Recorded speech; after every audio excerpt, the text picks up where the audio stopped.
अस्सलाम नाज़रीन, मैं हूं बैरिस्टर शहजाद अकबर और आप देख रहे हैं मेरा यूट्यूब चैनल। नाज़रीन, आज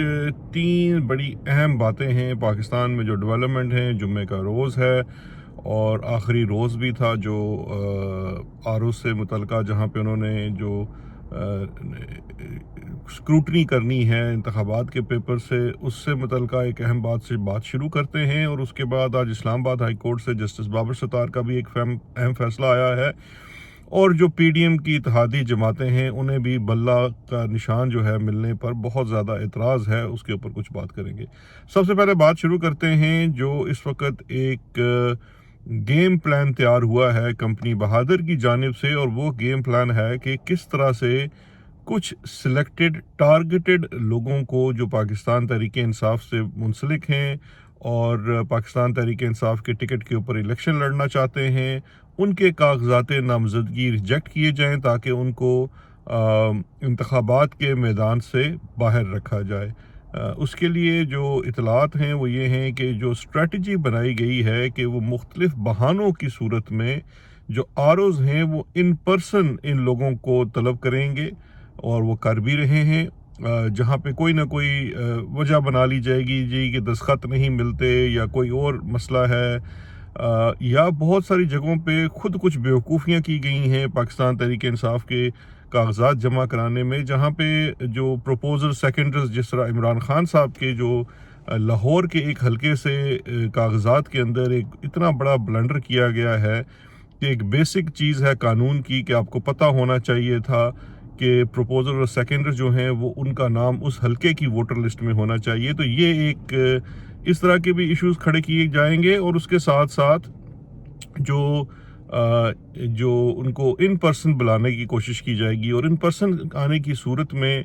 तैयारियां मुकम्मल हैं और उनको उठा भी दिया जाएगा या उन्हें नहीं आने दिया जाएगा या उनकी मुख्तलिफ केसेस में गिरफ्तारियां डाली जा सकती हैं। तो ये एक स्ट्रेटजी है। बस इस स्ट्रेटजी के पीछे बात क्या है? स्ट्रेटजी के पीछे बात यह है कि जहां एक तरफ कंपनी बहादुर की जानिब से पाकिस्तानी तहरीक इंसाफ के लोगों के ऊपर और उनके रहनुमाओं के ऊपर एक क्रैकडाउन है, साथ ही एक दूसरा अमल जो जारी है जिससे आप सब लोगों को आगाह करना बड़ा ज़रूरी है। और वो ये है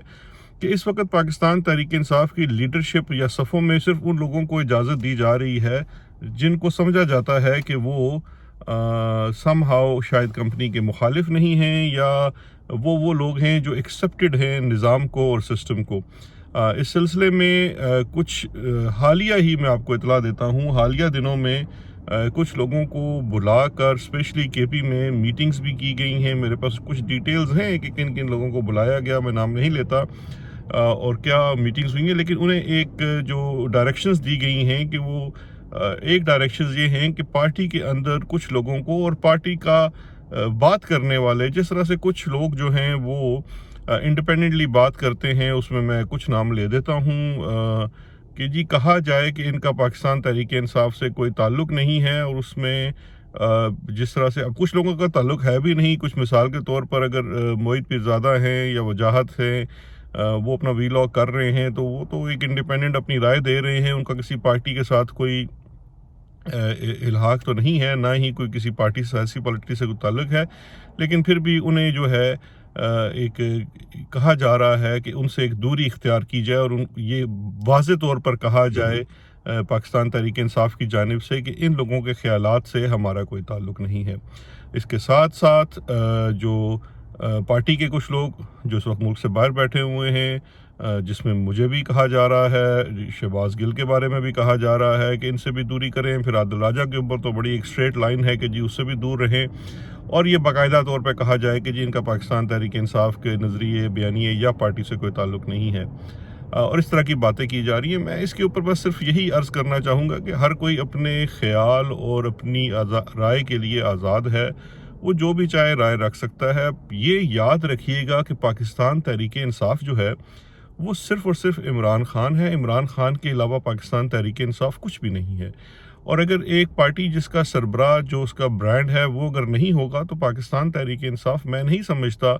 कि वो ऑन ग्राउंड जो है वो विदाउट इमरान खान लीडरशिप या प्रेजेंस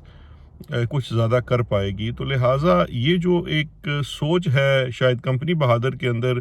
कि जी हम हैंड पिक्ड और सिलेक्टेड लोगों को अगर करीब कर देंगे या बिठा देंगे तो उससे को पार्टी की डायरेक्शन बदल जाएगी।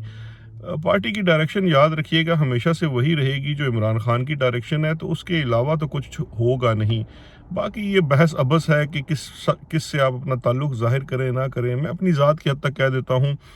कि देखिए मेरा ताल्लुक़ पाकिस्तान तहरीक इंसाफ से सिर्फ इमरान खान की ज़ात की हद तक है। मेरा एक बड़ा सिंपल और क्लियर सा व्यू है कि पाकिस्तान तहरीक इंसाफ सिर्फ और सिर्फ इमरान खान है। ना इसके अंदर कोई परवेज़ खटक वाली पाकिस्तान तहरीक इंसाफ है, ना IPP वाली है, ना कुछ और लोग हैं। तो लिहाजा तो ये तो आप भूल जाइए कि इमरान खान और उसकी डायरेक्शन के बगैर कोई जो है वो पार्टी होगी। और इस वक्त इमरान खान का जो नज़रिया है, बयानिया है, वो सिंपल सी चीज़ है कि जी हकीकी जमहूरियत क्या है? हकीकी जमहूरियत एक बिल्कुल सिंपल सा कॉन्सेप्ट है, ये कोई इतना नोवेल आइडिया नहीं है। हकीकी जमहूरियत ये है कि अवाम जिसका इंतखाब करे, जिस शख्स का, जिस पार्टी का इंतखाब करे, उसके पास हकीकी इख्तियार होना चाहिए। ये इख्तियार किसी और जगह नहीं होना चाहिए, कोई और पार्टी या धड़ा या ग्रोह इसको डिक्टेट ना करे। और जिस शख्स के पास भी ये मैंडेट हो अवाम का, इख्तियार उसके पास भी होना चाहिए। और इसी बात के ऊपर जो है तमाम सियासी जमातों को मुत्तफिक भी होना चाहिए। अब इसी से मिलती हुई दूसरी बात कर लेते हैं। वो बड़ी इम्पॉर्टेंट है कि जी कल हमने देखा कि जब यकजुबां होकर अपने शहबाज शरीफ साहब और उसके बाद फिर उसी पार्टी की मरीम नवाज़ और फिर उसके बाद मौलाना फजल रहमान और दीगर लोगों ने एक मिलता जुलता बयान दिया। ये बिल्कुल मिलता जुलता बयान इस तरह से था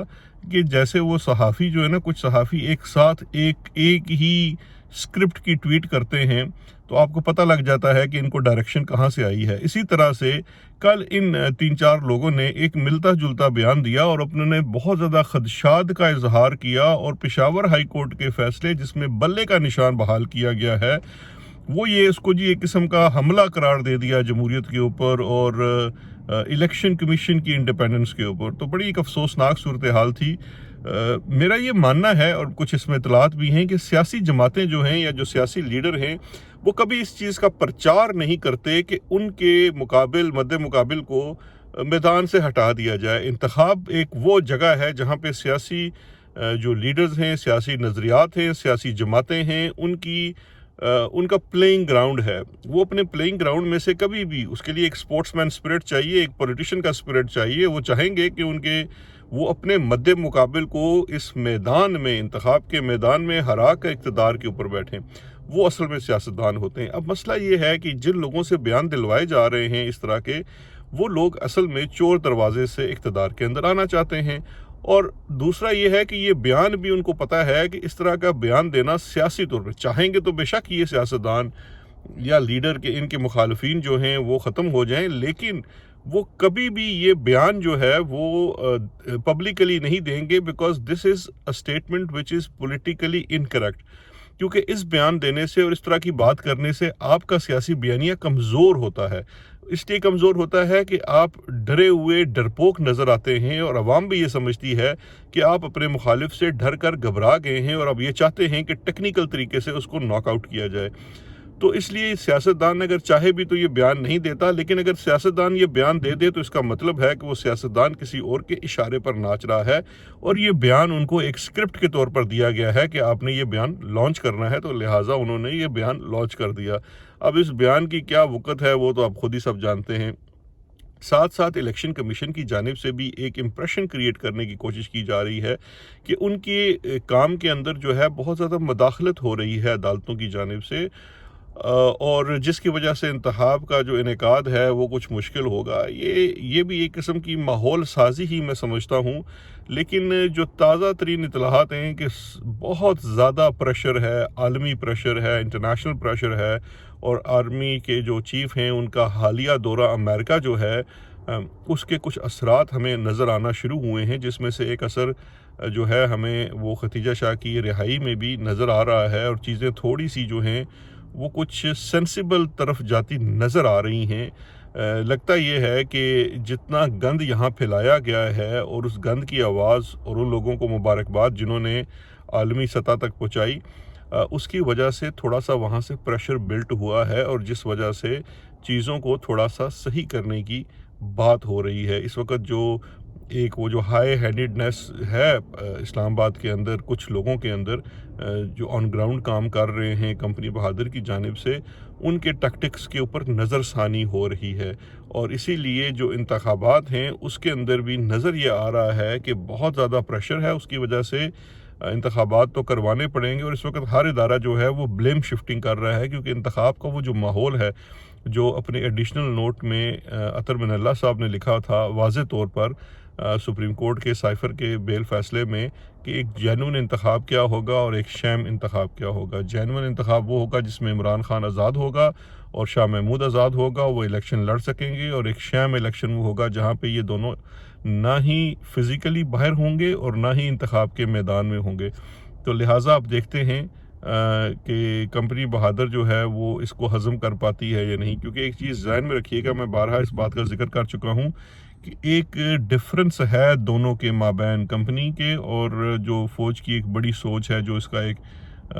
بڑا ذہن ہے، تو وہاں پہ بھی کبھی کبھی ڈفرنس آ جاتا ہے، جس کی وجہ سے ہمیں چیزیں کبھی ریورس ہوتی بھی نظر آتی ہیں۔ آخر میں ایک اور بڑی ڈیولپمنٹ تھی، وہ ہے اسلام آباد ہائی کورٹ میں جسٹس بابر ستار صاحب کا آج ایک فیصلہ آیا ہے، جس میں انہوں نے واضح طور پر کہا ہے کہ ڈی سی اسلام آباد جو ہے اس کے پاس ایم پی او کے آرڈرز جاری کرنے کا اختیار نہیں ہے۔ دراصل یہ اختیار جو ہے وہ وفاقی حکومت کا ہے، اور وفاقی حکومت سے مراد جو ہے وہ کابینہ ہے۔ چلیں اس کے اوپر میں لیگل کچھ بات کر دیتا ہوں۔ اچھا فیصلہ ہے، دیکھنا ہوگا کہ اس کی آگے وہ ڈیٹیلڈ ریزننگ کیا ہوتی ہیں، لیکن اس پہ میں صرف ایک چیز عرض کرنا چاہوں گا جو لیگل سے زیادہ تھوڑا سا فیکچول اور پولیٹیکل کامنٹ ہے، کہ جی آج ایسا تو ہوا نہیں ہے کہ پاکستان میں پچھلے ہفتے کوئی نئی قانون سازی ہوئی یا کوئی قانون بدل گیا۔ ایم پی اوز تو 9-10 مئی کے بعد سے جاری ہو رہے ہیں، اور زیادہ تر جو پاکستان تحریک انصاف کی سینئر لیڈرشپ کے اوپر کریک ڈاؤن ہوا، ان کو اٹھایا گیا، ان سے پارٹیاں بدلوائی گئی، ان کے بیانات تلوائے گئے، پریس کانفرنسز کروائی گئی، ان کے اوپر تشدد ہوا، ان کے گھروں پہ ریڈ ہوا، ان کے پیارے فوت ہو گئے، ان کے جنازے وہ اٹینڈ نہیں کر سکے، جس میں سب سے بڑی مثال آپ کے سامنے اپنے آفریدی کی ہے، اس کو کیا گیا، پھر اس کے بعد ڈاکٹر شیری مزاری کو بھی ان کے اوپر بھی یہ ایم پی او لاگو کیا گیا۔ یہ سارا کچھ ہوتا رہا، تو میرا ایک بڑا چھوٹا سا سوال ہے کہ کیا ہمارے جو یہ قانون کے جید ججز ہیں، میں ہرگز کسی صورت میں اس وقت بلیم نہیں دے رہا، بڑی اچھی بات ہے بابر ستار صاحب کا یہ فیصلہ آیا ہے، لیکن میری عرض یہ ہے کہ جناب یہ قانون بھی وہی ہے، ملک بھی وہی ہے، سب کچھ وہی ہے۔ کاش آپ اگر یہ والا فیصلہ کہ ایم پی او جاری کرنے کا اختیار ہی نہیں ہے آج سے 6 ماہ پہلے دیتے، تو ہمارے ہاں یہ جتنا ظلم ہوا ہے، ایک سیاسی جماعت کو ٹارگٹ کیا گیا ہے، اس کے لوگوں کو ٹارگٹ کیا گیا ہے، اس کے فیملی ممبرز کو ٹارگٹ کیا گیا ہے، یہ شاید نہ ہوتا، تو یہ میں سمجھتا ہوں کہ بہت بڑی کوتاہی ہے پوری، میں ایک جج کو بات نہیں کر رہا، ساری جوڈیشری کے اوپر۔ یہ کوئی ایسی چھپا ہوا موتی نہیں تھا جو بابر ستار نے تلاش کر لیا ہے، یہ تو ایک حقیقت ہے، اور یہی اس کی ایک صحیح انٹرپریٹیشن تھی قانون کی، جو کسی جج نے اسلام آباد میں درجن کے زائد جج ہیں، سپریم کورٹ میں 16-17 ججز ہیں، پورے پاکستان کے ہائی کورٹس کو ڈالیں تو وہ 100-125 یا 150 ججز بن جاتے ہیں، تو ان میں سے کسی کو یہ سمجھ بوجھ نہیں آئی کہ ایم پی او نہیں جاری ہو سکتا، یا ایم پی او جاری کرنے کا اصل اختیار کس کے پاس ہونا چاہیے، وغیرہ وغیرہ۔ تو یہ میں سمجھتا ہوں کہ بڑی انفارچونیٹ چیز ہے کہ ہمارے ہاں کیسز میں جو فیصلے دیے جاتے ہیں یا ججز جو ہیں اپنی انڈیپینڈنس اسرٹ کرتے ہیں، وہ حالات اور واقعات کے مطابق کرتے ہیں، وہ بھی بیچارے کیا کریں۔ میں اپنی مثال بارہا دے چکا ہوں کہ جج صاحب نے جب میرے بھائی کے اس کی برآمدگی کے لیے ایک سخت آرڈر جاری کیا، جس میں ڈی جی رینجرز کو بھی ان پرسن پیش ہونے کا کہا گیا، اور انٹیریئر منسٹر کو بھی، تو اسی شام کو ان کے اپنے فیملی ممبرز اٹھا لیے گئے، اور ان کو ایک بڑا لمبا سلسلہ بھگتنا پڑا، اور وہ آج تک بھگت رہے ہیں، ان کے خلاف ریفرنسز فائل ہو رہے ہیں۔ تو اس طرح کی جب کریک ڈاؤن ججز کے اوپر بھی ہوتا ہے، تو وہ بیچارے بھی جو ہیں وہ اس چیز سے نالاں ہو جاتے ہیں، اور پھر ظاہری بات ہے کہ پھر فیصلے جو ہیں اسی کے مطابق ہوتے ہیں۔ کاش ہمارے ملک میں یہ چیزیں بدل سکیں، کیونکہ ہم بھی کسی ڈائریکشن پر پڑیں۔ یقین جانیے کہ یہاں پہ پاکستانیوں سے میں پچھلے 2-3 دن سے باہر ہوں، آگے پیچھے لوگوں سے مل رہا ہوں، مڈ لینڈز گیا ہوا تھا، کل بریڈ فورڈ میں بہت سارے پاکستانیوں سے ملاقات ہوئی، तो हर तरफ हर बंदा मुझसे सिर्फ एक ही सवाल पूछता है जी कि ये हो क्या गया है मुल्क के अंदर, कब हम बदलेंगे, कब चीज़ें बेहतर होंगी। मतलब हम we are just going in cycles के हर 10 साल 15 साल बाद ऐसा एक साइकिल आता है तबाही का, बर्बादी का, और फिर वो रिपीट होता है, फिर हम सही डायरेक्शन में बैठते हैं, फिर हम ज़ीरो से गेम शुरू करते हैं। जबकि हमारे पड़ोसी मुल्क, चाहे वो भारत है या बांग्लादेश है, वो हमसे बहुत आगे निकल चुके हैं। वहाँ के लोग जो हैं उनका एक ट्रस्ट है अपनी गवर्नमेंट के अंदर, अपने मुल्क के अंदर। अब तो पाकिस्तान का जितना मुझे ओवरसीज़ पाकिस्तानी मिलता है वो तो अब इनकारी है, इवन पाकिस्तान जाने पे भी और वापस जिसे कहते हैं विज़िट करने पे भी। अभी जो सेकंड थर्ड जनरेशन बरतानिया में रह रही है पाकिस्तानियों की, उनके बच्चे भी अब जो हैं वो बड़े शऊर रखते हैं, बड़े हैं, समझ बूझ रखते हैं। वो तो अपने वालदैन को कहते हैं कि जी छुट्टियों में हमने पाकिस्तान नहीं जाना, वो टर्की शर्की चले जाते हैं, मोरक्को चले जाते हैं, यूरोप में कहीं घूम आते हैं। और वो जो एक पाकिस्तान जाने का सिलसिला था, वहाँ के हालात और वाक़यात देखकर एक बड़ी तादाद जो है अब उस तरफ रुख नहीं करती। काश ये चीज़ें बदल सकें। अपना बहुत ख्याल रखिएगा, इंशाल्लाह मज़ीद बात करेंगे, कल आपसे दोबारा हाज़िर होंगे। शुक्रिया, खुदा हाफ़िज़।